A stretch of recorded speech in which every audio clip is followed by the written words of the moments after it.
and said, if you can't find anybody else to do this, you could always ask him. I never talked to him about it. I never had a conversation with him. I got a call out of the clear blue just a few days after the election. If you know President Trump, he did not say, would you think about going? Have you ever considered? He simply called and said, Mike, you're going to be my ambassador to Israel. Just as simple as that.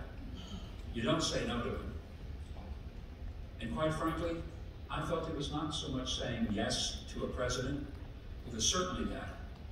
But it was yes to a calling from God himself to come and fulfill what I believe is not just a job, but a mission.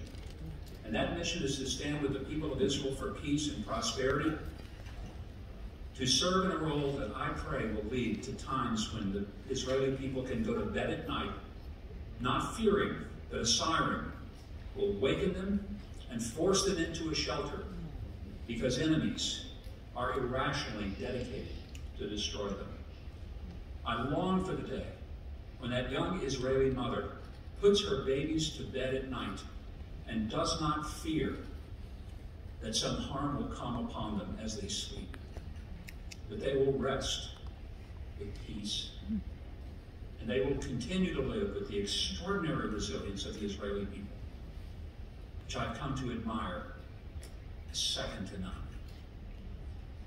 Over these coming months, I pray that one thing we will see, and see it very soon, as you so eloquently said, Mr. President, that every hostage returns home to their family.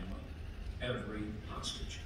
Those who are alive and those deceased, but whose remains are a reminder of the dignity that they deserve to have a proper burial here in their home. There are challenges, and I share with you that concern that the Iranian regime and all of its hostility that has been inflicted upon the world for 46 years continues to threaten not just the peace of Israel, but the peace of the United States. And I constantly remind people that Iranians have always said, death to Israel. And chapter 2 is death to America.